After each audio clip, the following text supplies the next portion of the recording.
নমস্কাৰ মৰমৰ ছাত্ৰ ছাত্ৰীসকল, তোমালোকক সকলোকে মোৰ ইউটিউব চেনেলটোলৈ স্বাগতম জনাইছোঁ। আজি মই তোমালোকক পঢ়াব গৈ আছোঁ পাঠ নম্বৰ 5, ভাৰত পৰিচয় আৰু ভৌগোলিক বৈশিষ্ট্য। আমাৰ দেশ ভাৰতবৰ্ষৰ বিষয়ে এই পাঠটোত পঢ়িব গৈ আছোঁ। এতিয়া চোৱাচোন ছাত্ৰ ছাত্ৰীসকল, ইয়াতে তোমালোকক কি দেখাইছে? ভাৰতৰ মেপখন দেখাইছে, হয়নে নাই?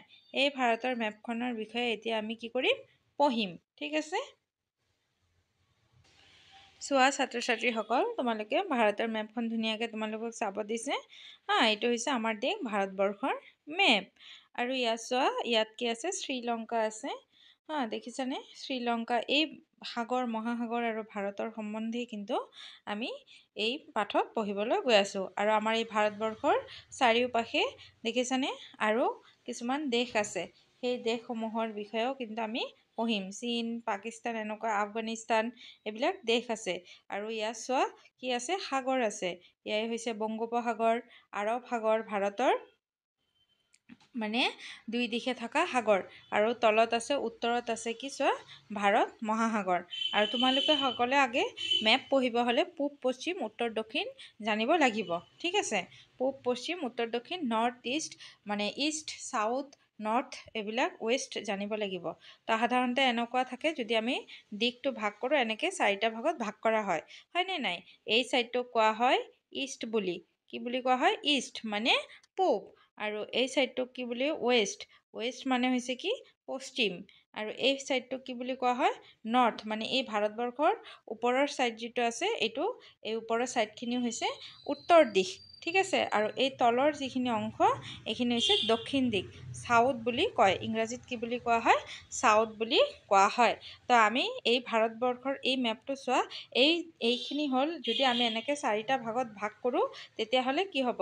এই ছাইডটো পৰিব তোমাৰ পূব অংশ, এই ছাইডটো হ'ব পশ্চিম অংশ, আৰু ওপৰৰ ছাইডত হ'ব উত্তৰ অংশ, আৰু তলৰ ছাইডত হ'ব দক্ষিণ অংশ, ঠিক আছে? বুজি পাইছে ছাত্ৰ ছাত্ৰীসকল? খুব ধুনীয়াকৈ কিন্তু এই বস্তুখিনি তোমালোকে মন কৰিবা। তো সেই ভাৰতবৰ্ষৰ বিষয়ে আমি যেতিয়াই পঢ়িম, ইয়াত কিন্তু আমাৰ মানে ভাৰতৰ 4 সীমাত থকা ৰাষ্ট্ৰসমূহৰ নামো আমাক সুধিব। তো এতিয়া চোৱা কি কৈছে, ইয়াত তালিকা দিছে, কৈছে চিত্ৰ 5.1লৈ লক্ষ্য কৰোৱাচোন। এইখন আমাৰ দেশ ভাৰতৰ মানচিত্ৰ।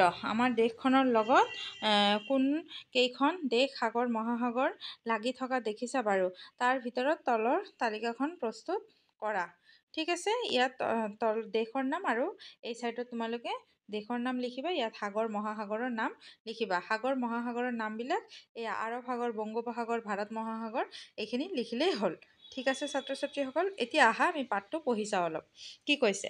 ভৌগোলিক দিশৰ পৰা ভাৰত এখন বিশাল দেশ। ইয়াৰ মাটিকালি 32,87,782 কিলোমিটাৰ। এইটো কিন্তু ভেৰি ইম্পৰ্টেণ্ট। ইয়াৰ পৰা প্ৰশ্ন হ'ব যে ভাৰতবৰ্ষৰ মাটিকালি কিমান? তোমালোকে অনুশীলনী 1ত এই প্ৰশ্নটো পাবাও, ঠিক আছে? তাৰপিছত সেইকাৰণে এইটো মানে আণ্ডাৰলাইন কৰি ৰাখিবা কিতাপত। তাৰপিছত নেক্সট কি কৈছে চোৱা, উত্তৰে কাশ্মীৰৰ পৰা চিত্ৰখনৰ একেবাৰে দক্ষিণ অংশত থকা কন্যাকুমাৰীলৈকে ই দীঘলে প্ৰায় 3200 কিলোমিটাৰ। আনহাতে পূবে, এতিয়া চোৱা, উত্তৰে কি আছে? কাশ্মীৰৰ পৰা কি কৈছে? কন্যাকুমাৰীলৈ দীঘল কিমান? 3200 কিলোমিটাৰ। আনহাতে পূবে অৰুণাচল প্ৰদেশৰ পৰা পশ্চিমে গুজৰাটৰ পশ্চিমলৈ হিমালয় দেশখন বহলে প্ৰায় কিমান? 2900 কিলোমিটাৰ। বহলে 2900 কিলোমিটাৰ।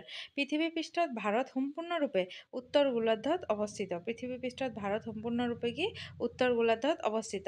মানচিত্ৰত ইয়াৰ বিস্তৃতি হ'ল 8 ডিগ্ৰী উত্তৰ অক্ষাংশৰ পৰা 37 ডিগ্ৰী উত্তৰ অক্ষাংশলৈ, আৰু 68 ডিগ্ৰী পূৰ্ব দ্ৰাঘিমাংশৰ পৰা 97 ডিগ্ৰী পূব দ্ৰাঘিমাংশলৈ। কৰ্কটক্ৰান্তি ৰেখাই দেশখনক প্ৰায় 2 ভাগত ভাগ কৰিছে। এইটো ভেৰি ইম্পৰ্টেণ্ট। কৰ্কটক্ৰান্তি ৰেখাই দেশখনক কি কৰিছে? 2 ভাগে ভাগ কৰিছে। তাৰপিছত কি কৈছে চোৱা, পৃথিৱীৰ প্ৰতিখন দেশৰে নিজৰ সীমা থাকে। দেশৰ সীমাত অন্য দেশ, সাগৰ মহাসাগৰ, পৰ্বত, পাহাৰ আদি থাকিব পাৰে। দেশ এখনৰ চাৰিওদিশে, অৰ্থাৎ দেশখনৰ ৰাজনৈতিক সীমাত থকা দেশ বা ভূ-প্ৰকৃতিবোৰৰ নাম উল্লেখ কৰিয়ে দেশখনৰ চাৰিসীমা প্ৰকাশ কৰা হয়। এতিয়া যদি তোমাক কোৱা হয় যে দেশ এখনৰ চাৰিসীমা বুলিলে কি বুজা, তেতিয়া আমি এনেকৈ লিখিব পাৰি যে দেশ এখনৰ চাৰিওদিশে, অৰ্থাৎ দেশখনৰ ৰাজনৈতিক সীমাত থকা দেশ বা ভূ-প্ৰকৃতিবোৰৰ যি নাম উল্লেখ থাকে, সেইটোৱে হৈছে কি? দেশৰ চাৰিসীমা। তাৰপিছত কি কৈছে চোৱা, তোমালোকে চিত্ৰত দেখাৰ দৰে ভাৰতৰ উত্তৰ সীমাত আছে চীন, নেপাল আৰু ভূটান। উত্তৰ পশ্চিমে আছে আফগানিস্তান আৰু পাকিস্তান। উত্তৰ পশ্চিমে আছে কি? আফগানিস্তান আৰু পাকিস্তান। পূব সীমাত আছে বাংলাদেশ আৰু ম্যানমাৰ আৰু লগতে বংগোপসাগৰ। দক্ষিণে আছে দ্বীপৰাষ্ট্ৰ শ্ৰীলংকা আৰু ভাৰত মহাসাগৰ। শ্ৰীলংকাক মান্নাৰ উপসাগৰ আৰু পক প্ৰণালীয়ে ভাৰতৰ পৰা পৃথক কৰিছে। ভাৰতৰ পশ্চিম ফালে আছে আৰৱ সাগৰ। ভাৰতৰ পশ্চিম ফালে কি আছে? আৰৱ সাগৰ। এইবিলাক কিন্তু তোমালোকে মনত ৰাখিবলৈ চেষ্টা কৰিবা, ঠিক আছে? এই যে মই দাগ দি দি গৈ আছোঁ ছাত্ৰ ছাত্ৰীসকল, ইয়াৰ পৰা যেনেকৈ মই সৰু সৰু প্ৰশ্ন কৈ আছোঁ এইবিলাকো বহীত লিখি ল'বা। তাৰপিছত কি কৈছে চোৱা, বিশাল দেশ ভাৰতক ভৌগোলিক দিশৰ পৰা কেইটামান ডাঙৰ অঞ্চলত বিভক্ত কৰিব পাৰি, যেনে উত্তৰ ভাৰত, দক্ষিণ ভাৰত, পূব ভাৰত, পশ্চিম ভাৰত, মধ্য ভাৰত, উত্তৰ পূব ভাৰত আদি। সাধাৰণতে দেশখনৰ প্ৰায় মাজভাগত অৱস্থিত বিন্ধ্য পৰ্বতকে উত্তৰ ভাৰত আৰু দক্ষিণ ভাৰতৰ সীমা বুলি কোৱা হয়। এইটো এটা ভেৰি ইম্পৰ্টেণ্ট। দেশখনৰ প্ৰায় মাজভাগত অৱস্থিত বিন্ধ্য পৰ্বতকে উত্তৰ ভাৰত আৰু দক্ষিণ ভাৰতৰ সীমা বুলি ধৰা হয়। এই ডাঙৰ অঞ্চলকেইটাৰ ভিতৰতে আকৌ বহুতো মাধ্যম আৰু সৰু আকাৰ ভৌগোলিক অঞ্চল চিনাক্ত কৰিব পাৰি। ভৌগোলিক অঞ্চলবোৰক সামৰি দেশখনক আকৌ কেইবাটাও ভূ-প্ৰাকৃতিক বিভাগত বিভক্ত কৰিব পাৰি।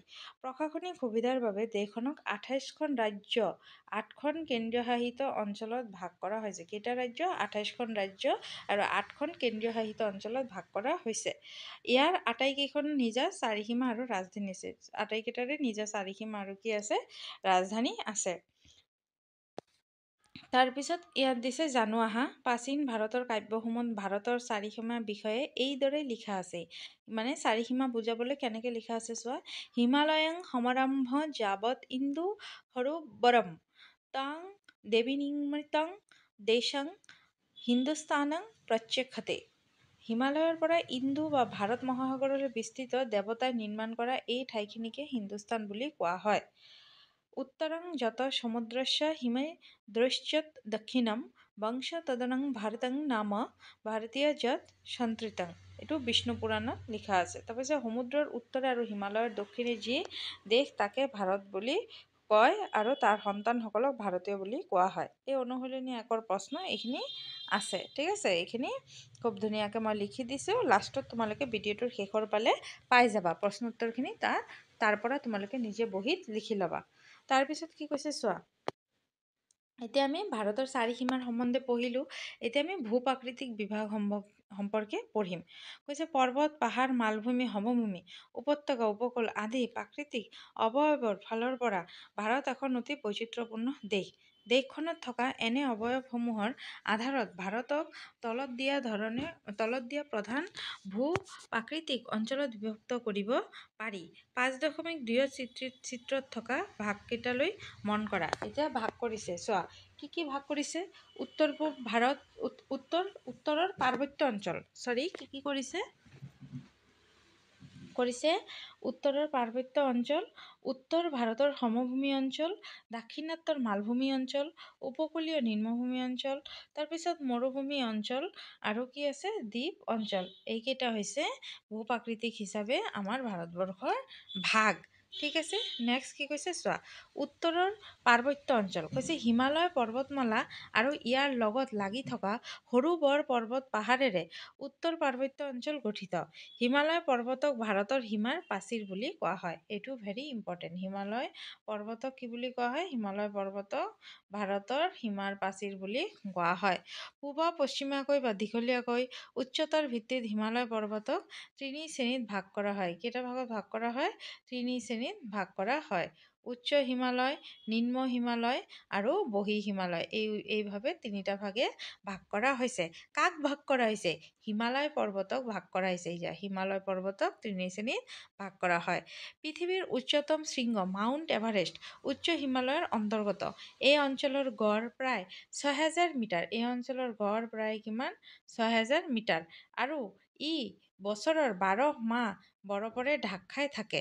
আনহাতে বেছিভাগ জনাজাত পৰ্যটন ক্ষেত্ৰ নিম্ন হিমালয় অন্তৰ্গত। এই অঞ্চলৰ গড় উচ্চতা প্ৰায় ৪৫০ মিটাৰ। গড় উচ্চতা কিমান? ৪৫০ মিটাৰ।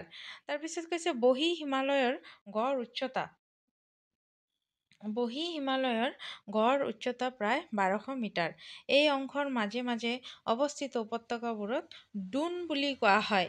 এই অংশৰ মাজে মাজে অৱস্থিত উপত্যকাবোৰক কি বুলি কোৱা হয়? ডুন বুলি কোৱা হয়। কি বুলি কোৱা হয়? ডুন বুলি কোৱা হয়। যেনে ডেৰাডুন, কুথুৰিডুন। ঠিক আছে, এইটো কিন্তু মনত ৰাখিবা। কৈছে বহি হিমালয়ৰ গড় উচ্চতা প্ৰায় কিমান? ১২০০ মিটাৰ। এই অংশৰ মাজে মাজে অৱস্থিত উপত্যকাবোৰক কি বুলি কোৱা হয়? ডুন বুলি কোৱা হয়। ঠিক আছে ছাত্ৰ ছাত্ৰীসকল, নেক্সট চোৱা কি কৈছে। ইয়াৰ পূব অংশত আছে উত্তৰ পূৰ্বাঞ্চলৰ পাহাৰসমূহ। তাৰ ভিতৰত মিচমি, নাগা, খাচী, জয়ন্তীয়া আদি। কি কি? মিচমি, নাগা, খাচী, জয়ন্তীয়া আদি নাগা, খাচী, জয়ন্তী আদি প্ৰধান পাহাৰ। উত্তৰৰ পাৰ্বত্য অঞ্চলে ভাৰতৰ জলবায়ুৰ ওপৰত বিশেষ প্ৰভাৱ পেলায়। গ্ৰীষ্মকালত ভাৰত মহাসাগৰৰ পৰা অহা জলীয় ভাৱযুক্ত দক্ষিণ পশ্চিম মৌচুমী বতাহক বাধা দি ইয়াৰ নামনি অঞ্চল প্ৰচুৰ বৰষুণত হোৱা সহায় কৰে। আনহাতে শীতকালত উত্তৰৰ চাইবেৰিয়া অঞ্চলৰ পৰা অহা চেঁচা বতাহক হিমালয় বাধা দি ভাৰতক প্ৰচণ্ড শীতৰ পৰা ৰক্ষা কৰে। তদুপৰি ভাৰতৰ কেইবাখনো ঘাই নদীৰ উৎস এই অঞ্চলতে আছে। ইয়াত থকা গংগোত্ৰী আৰু যমুনোত্ৰী নামৰ হিমবাহৰ পৰা ক্ৰমে গংগা আৰু যমুনা নৈ বৈ আহিছে। সিন্ধু নৈ আৰু ব্ৰহ্মপুত্ৰ নৈৰ উৎপত্তিস্থলো ইয়াতে। সেয়েহে এই অঞ্চল জলবিদ্যুৎ উৎপাদনৰ ক্ষেত্ৰত আগবঢ়া। নেক্সট কি কৈছে চোৱা। বনজ সম্পদতো এই অঞ্চল চহকী। তদুপৰি পৰ্যটন উদ্যোগ আৰু খনিজ সম্পদৰ ক্ষেত্ৰতো এই অঞ্চল বিশেষভাৱে আগবঢ়া।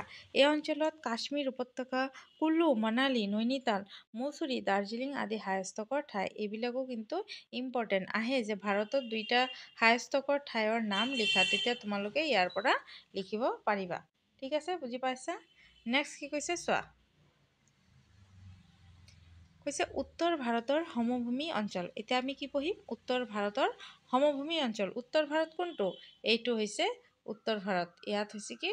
উত্তৰ ভাৰত। আমি এতিয়া এই উত্তৰ ভাৰত অংশৰ আমি সমভূমি অঞ্চলৰ বিষয়ে পঢ়িম। কৈছে হিমালয়ৰ পাদদেশ আৰু দাক্ষিণাত্য মালভূমিৰ মাজত অৱস্থিত প্ৰায় ২৪০০ কিলোমিটাৰ দীঘল আৰু ৯৫০ৰ পৰা ৩০০ কিলোমিটাৰ বহল সমতল অঞ্চলটোক উত্তৰ ভাৰতৰ সমভূমি অঞ্চল বোলা হয়। উত্তৰ ভাৰতৰ এই সমভূমি অংশক প্ৰধানকৈ 3টা ভাগত ভগাব পাৰি। পশ্চিমৰ পাঞ্জাৱ, হাৰিয়ানা সমতল, মধ্যভাগৰ গংগা যমুনা সমভূমি আৰু পূবৰ ব্ৰহ্মপুত্ৰ উপত্যকা। ভাৰতৰ সমভূমি অঞ্চল সিন্ধু নদীৰ উপনৈ চেনাব, চন্দ্ৰভাগা, ঝিলাম, বিতস্তা, ৰবি, বিয়াস বিপাশা আৰু চাটলেজ শতদ্ৰুৰ লগতে গংগা, যমুনা আৰু ব্ৰহ্মপুত্ৰ উপত্যকাৰ পলসুৱা মাটিৰে গঠিত। 5.5 এই চিত্ৰত 5.5 এই কাষত থকা এই চিত্ৰখনৰ কথা কৈছে। ইয়াত লিখি দিছে 5.5 দেখুওৱা। 5.5ত দেখুওৱা। 5.5 এইটো চোৱা। 5.5ত দেখুওৱাৰ দৰে এই অঞ্চল ক্ৰমে পাঞ্জাৱ, হাৰিয়ানা, উত্তৰ প্ৰদেশ, দিল্লী, বিহাৰ, ঝাৰখণ্ড, পশ্চিমবংগ আৰু অসমলৈ কি হৈছে বিস্তৃত। এই যে সেউজীয়া অংশখিনি, এই সেউজীয়া অংশখিনি হৈছে কি? উত্তৰ সমভূমি অঞ্চল। এই অসমতো অলপ আছে, এইফালেও আছে, দেখিছেনে? এই সেউজীয়া অংশখিনি হৈছে সমভূমি অঞ্চল। এই সেউজীয়া অংশখিনি হৈছে কি? সমভূমি অঞ্চল। তাৰপিছত চোৱা কি কৈছে। এই সমভূমি পলসুৱা মাটিৰে গঠিত বাবে অতিকৈ সাৰুৱা আৰু কৃষিৰ বাবে উপযোগী। পলসুৱা ভূমিৰ এই সমতল অঞ্চলবোৰত ঘেঁহু, ধান, কুঁহিয়াৰ, মৰাপাট আৰু নানাবিধ তেলজাতীয় শস্যৰ খেতি হয়। মাটি সাৰুৱা হোৱাৰ বাবে উত্তৰৰ সমভূমি অঞ্চলটো দেশৰ ভিতৰতে বিশেষ গুৰুত্বপূৰ্ণ অঞ্চল হিচাপে চিহ্নিত হৈ আহিছে। এই অঞ্চলত অৱস্থিত দিল্লী, কলকাতা আৰু পাটনা ইতিহাসৰ বেলেগ বেলেগ পৰ্যায়ত দেশৰ ৰাজনৈতিক ৰাজধানী আছিল। এই অঞ্চলত থকা গংগা নদীৰ পাৰে পাৰে বহুতো তীৰ্থস্থান আছে। ভাৰতৰ মানুহে অতীজৰ পৰা গংগা নদীক পবিত্ৰ জ্ঞান কৰি আহিছে। ঠিক আছে। ইয়াত ব্ৰহ্মপুত্ৰ উপত্যকাৰ বিষয়ে দিছে। চোৱা, উত্তৰ ভাৰতৰ সমভূমি অঞ্চলৰ অন্তৰ্গত পূবৰ ব্ৰহ্মপুত্ৰ উপত্যকা অসমৰ 29খন জিলাত বিস্তৃত হৈ আছে। কিমানখন জিলা? 29খন জিলাত বিস্তৃত হৈ আছে। কিমানখন জিলা? 29খন জিলাত বিস্তৃত হৈ আছে। ব্ৰহ্মপুত্ৰ নদীখন ইয়াৰ উৎপত্তি স্থলৰ পৰা তিব্বত আৰু অৰুণাচল প্ৰদেশৰ মাজেৰে বৈ আহি তিনিচুকীয়া আৰু ধেমাজি জিলাৰ মাজেৰে অসমত প্ৰৱেশ কৰি ৰাজ্যখনৰ প্ৰায় সোঁমাজেৰে বৈ গৈ বংগোপসাগৰত পৰিছে। ই উত্তৰ আৰু দক্ষিণৰ দিশৰ পৰা বৈ অহা বহুতো সৰু বৰ উপনৈৰ সৈতে পূবে শদিয়াৰ পৰা পশ্চিমে দক্ষিণ শালমৰা পৰ্যন্ত যি এক বিশাল সমভূমিৰ সৃষ্টি কৰিছে তাকেই ব্ৰহ্মপুত্ৰ উপত্যকা বুলি কোৱা হয়। ইয়াৰ দৈৰ্ঘ্য 700 কিলোমিটাৰ। তো এইটো আহিব পাৰে, ব্ৰহ্মপুত্ৰৰ দৈৰ্ঘ্য কিমান? 700 কিলোমিটাৰ। ব্ৰহ্মপুত্ৰৰ উত্তৰৰ পাৰৰ উপনৈসমূহক উত্তৰ বাহিনী আৰু দক্ষিণ পাৰৰ উপনৈসমূহক কি বুলি কোৱা হয়? দক্ষিণ বাহিনী উপনৈ বুলি কোৱা হয়। এই অঞ্চলটো খনিজ তেল, প্ৰাকৃতিক গেছ, কয়লা আদি খনিজ সম্পদ চহকী। ঠিক আছে, তাৰপিছতো চোৱা কি কৈছে? কছাৰী, চুতীয়া, কোচ, হাজাং আদি জনজাতিৰ লোকসকলে বসতি কৰা দেখা যায়। এই অঞ্চলত বসবাস কৰা লোকসকলে সঘনাই সন্মুখীন হোৱা সমস্যা দুটা হ'ল বানপানী আৰু গৰাখহনীয়া। 1950 চনত অসমত সংঘটিত হোৱা বৰ ভূঁইকঁপৰ ফলত ব্ৰহ্মপুত্ৰৰ তালিকাখন উঠি অহা বাবেই এই সমভূমিৰ অঞ্চলটো সঘনাই বানপানী হোৱা দেখা যায়। ব্ৰহ্মপুত্ৰ আৰু ইয়াৰ উপনৈসমূহৰ সৃষ্টি কৰা দুৰ্যোগৰ পৰা হাত সাৰিবলৈ প্ৰশাসনে জাৰি কৰা নিৰ্দেশনাবোৰ আমি মানি চলা উচিত, যাতে ইয়াৰ ফলত হোৱা ক্ষয়-ক্ষতিসমূহ ৰোধ কৰিব পাৰি। নেক্সট কৈছে কি? দাক্ষিণাত্য মালভূমি অঞ্চল। গংগা সমভূমিৰ দক্ষিণে অৱস্থিত আৰৱ সাগৰ আৰু বংগোপসাগৰ মাজৰ তিনিকোণীয়া ভূভাগকেই দাক্ষিণাত্য মালভূমি অঞ্চল বোলা হয়। এই মালভূমিৰ তিনিও দিশে সাগৰ মহাসাগৰ থকাৰ বাবে ইয়াক দ্বীপ মালভূমি বুলি জনা যায়। নৰ্মদা নদীয়ে এই মালভূমি অঞ্চলক দুই ভাগত ভাগ কৰিছে। কোন নদীয়ে দুই ভাগ কৰিছে? নৰ্মদা নদীয়ে। ঠিক আছে, নৰ্মদা নদীয়ে কি কৈছে? আকৌ এবাৰ চোৱা, কৈছে গংগা সমভূমিৰ দক্ষিণে অৱস্থিত আৰৱ সাগৰ আৰু বংগোপসাগৰ মাজৰ তিনিকোণীয়া, ঠিক আছে, এয়া দাক্ষিণাত্য মালভূমি অঞ্চল দেখা কালাৰ কৰি দেখাই দিছে। এই যে দাক্ষিণাত্য মালভূমি অঞ্চল, সাংকেতিক চিহ্ন ইয়াত ছাইডত লিখি দিছে, সাংকেতিক চিহ্ন দাক্ষিণাত্য মানে ৰঙা কৰি দিয়া জেগাখিনি হৈছে কি? দাক্ষিণাত্য মালভূমি অঞ্চল। কৈছে এই মালভূমি তিনিও দিশে সাগৰ মহাসাগৰ থকাৰ বাবে ইয়াক দ্বীপ মালভূমি বুলি জনা যায়। নৰ্মদা নদীয়ে এই মালভূমি অঞ্চলক দুই ভাগত ভাগ কৰিছে। এফালে হৈছে কি? দাক্ষিণাত্য মালভূমি আৰু আনটো ফালত হৈছে মধ্য ভাৰতৰ উচ্চভূমি অঞ্চল বুলিও কোৱা হয়।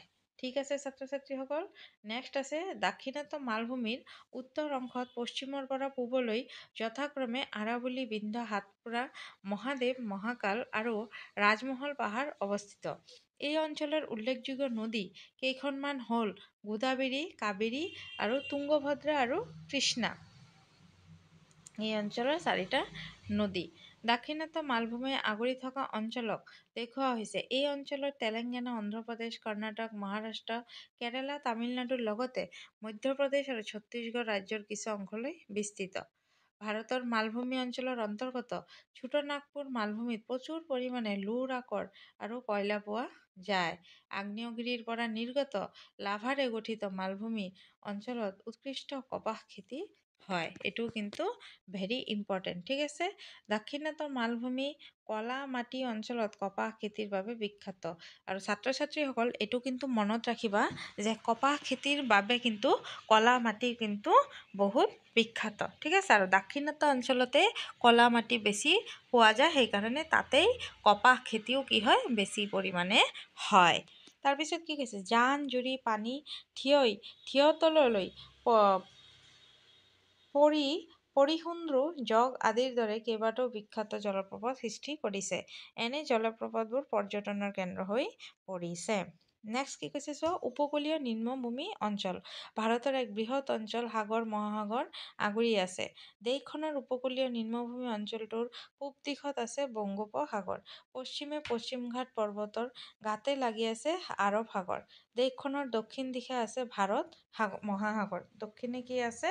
দক্ষিণে আছে ভাৰত মহাসাগৰ, পশ্চিমে আছে পশ্চিম ঘাট পৰ্বতৰ গাতে লাগি আছে আৰৱ সাগৰ। সাগৰ মহাসাগৰে চুই থকা দেশৰ এই উপকূল অঞ্চলটো যথেষ্ট দীঘল। ভাৰতৰ উপকূলীয় অঞ্চলক অংশবিশেষে বেলেগ বেলেগ নামেৰেও জনা যায়, যেনে উৰিষ্যাৰ অন্তৰ্গত অঞ্চলক উৎকল উপকূল, কেৰালাৰ অন্তৰ্গত অঞ্চলক মালাবৰ উপকূল, বৰ্তমান কোৰমণ্ডল আদি। নেক্সট কৈছে কি চোৱা, মন কৰিবলগীয়া কথা যে দেশৰ পূব উপকূলটো তুলনামূলকভাৱে বহল আৰু পশ্চিম উপকূলটো ঠেক। ইয়াতে মুম্বাই, গোৱা, চেন্নাই আদি বন্দৰ নগৰ অৱস্থিত।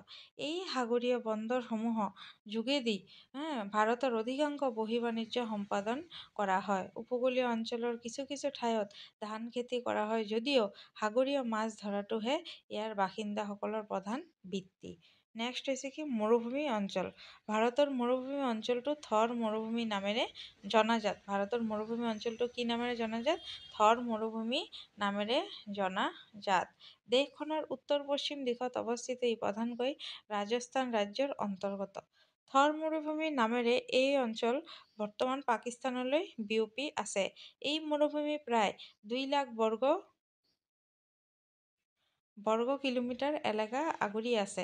এতিয়া চোৱা সাংকেতিক চিহ্ন ভাৰতৰ মৰুভূমি অঞ্চল। এই সাংকেতিক চিহ্ন বেগুনীয়া ৰং কৰি দিছে, এইটো হৈছে মৰুভূমি অঞ্চল।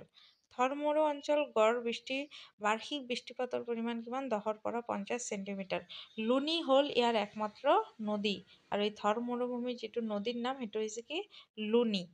নেক্সট কি কৈছে চোৱা, এই অঞ্চল এক সুকীয়া প্ৰাকৃতিক আৰু সাংস্কৃতিক বৈশিষ্ট্য আছে। থৰ মৰু অঞ্চলৰ নগৰ জয়ছলমীৰ, যোধপুৰ আৰু বিকানেৰক কেন্দ্ৰ কৰি পৰ্যটন উদ্যোগ বিশেষ গুৰুত্ব লাভ কৰিছে। ভাৰতৰ থৰ মৰুভূমি অঞ্চলক দেখুওৱা হৈছে। এই মৰুভূমি অঞ্চলত যথেষ্ট পৰিমাণে ঊণ সূতা উৎপাদন কৰা হয়। ইয়াৰ জিপছাম, ফছফৰাছ আদি খনিজ পদাৰ্থ যথেষ্ট পৰিমাণে পোৱা যায়। নেক্সট আছে কি দ্বীপ অঞ্চল। ভাৰতবৰ্ষৰ অন্তৰ্গত সাগৰীয় দ্বীপসমূহক মূলতঃ দুই ভাগত ভগাব পাৰি। আৰৱ সাগৰত অৱস্থিত লাক্ষাদ্বীপপুঞ্জ, আমিন দ্বীপ, মিনিকয় আৰু বংগোপসাগৰত থকা আন্দামান নিকোবৰ দ্বীপপুঞ্জ। আন্দামান নিকোবৰ দ্বীপপুঞ্জৰ ৰাজধানী হ'ল পৰ্ট ব্লেয়াৰ। এইটো মনত ৰাখিবা পৰ্ট ব্লেয়াৰ হৈছে আন্দামান নিকোবৰ দ্বীপপুঞ্জৰ ৰাজধানী। তোমালোকে ভাৰতৰ মানচিত্ৰ দুয়োকাষে দেখা সৰু সৰু দ্বীপপুঞ্জই হ'ল ভাৰতৰ দ্বীপ অঞ্চল। আন্দামান আৰু নিকোবৰ দ্বীপপুঞ্জ প্ৰায় ৩০০টা সৰু বৰ দ্বীপৰ সমষ্টি। আনহাতে লাক্ষাদ্বীপপুঞ্জ ৩৬টা প্ৰবাল দ্বীপেৰে গঠিত। এই দ্বীপপুঞ্জ পৰ্যটনৰ বাবে বিখ্যাত। ইয়াৰ স্বচ্ছ নীলা পানী, বৈচিত্ৰ্যপূৰ্ণ সাগৰীয় জীৱ, প্ৰাকৃতিক সৌন্দৰ্য আৰু থলুৱা লোকসকলৰ সংস্কৃতি পৰ্যটকৰ বাবে বিশেষ আকৰ্ষণীয়। পৰ্যটকৰ বাবে আনন্দদায়ক প্ৰধান ঠাইবোৰ হ'ল দিগলিপুৰ, দিগলিপুৰ, স্বৰাজ দ্বীপ, শ্বহীদ দ্বীপ, ৰণগড় কাৰ নিকোবৰ, গ্ৰেট নিকোবৰ ইত্যাদি। পৰ্যটনৰ সুবিধা থকাৰ বাবেই পৰ্যটন উদ্যোগে ইয়াত বিশেষ গুৰুত্ব লাভ কৰিছে। আন্দামান নিকোবৰ দ্বীপপুঞ্জত আন্দামানীজ, ওঙ্গে, জাৰোৱা আৰু চেণ্টিনেলিজ আদি জনগোষ্ঠী বসবাস কৰে। এইদৰে মালভূমি, সমভূমি, মৰুভূমি, উপকূল, দ্বীপ, পৰ্বত, পাহাৰ, নদ-নদী আদি অৱয়বে ভাৰতক প্ৰাকৃতিক দিশত বৈচিত্ৰ্যময় কৰি তুলিছে। বুজি পাইছা? এনে বৈচিত্ৰ্যৰ মাজৰ সমন্বয়েৰে ভাৰতৰ অৰ্থনীতি, সমাজ, সংস্কৃতি আৰু জীৱন প্ৰণালী গঢ়ি উঠিছে। পৰিৱেশ, প্ৰকৃতি আৰু মানুহ, পৰ্বত, পাহাৰ, সমভূমি, মালভূমি, মৰুভূমি আদি ভৌগোলিক অৱয়বসমূহ বৈশিষ্ট্যৰ ভিন্ন হোৱাৰ বাবে ভূ-প্ৰাকৃতিক অঞ্চলবোৰ পৰিৱেশ বেলেগ বেলেগ হয়। হিমালয় হিমশীতল অৱস্থাৰ পৰা ৰাজস্থানৰ থৰ মৰুভূমিলৈ দেশখনৰ ভিতৰত উষ্ণতাৰ এক বিপৰীত পৰিৱেশ বিৰাজ কৰে। প্ৰাকৃতিক অৱস্থাত এনে ভিন্নতাৰ বাবে সমাজ, সংস্কৃতি, খাদ্যাভ্যাস, পিন্ধন, উৰণ আৰু জীৱন প্ৰণালীও বেলেগ বেলেগ হোৱা দেখা যায়। এইবাবেই ভাৰতবৰ্ষ এখন বৈচিত্ৰ্যপূৰ্ণ দেশ। একোটা প্ৰাকৃতিক অৱস্থাৰ লগত মিলি থাকি সুচল জীৱন যাপন কৰিবলৈ মানুহে নিজকে প্ৰস্তুত কৰি লয়। ইয়াক আমি পৰিৱেশৰ লগত মিলি যোৱা বুলিও কওঁ। পৰিৱেশ সুৰক্ষাৰ বাবে মানুহ আৰু প্ৰকৃতিৰ মাজত অনুকূল সম্পৰ্ক গঢ়ি উঠা প্ৰয়োজন। পৰিৱেশ ৰক্ষাৰ প্ৰতি সজাগতা সৃষ্টি কৰি আমি বাস কৰা পৃথিৱীখনক সুন্দৰকৈ ৰাখিব পাৰোঁ।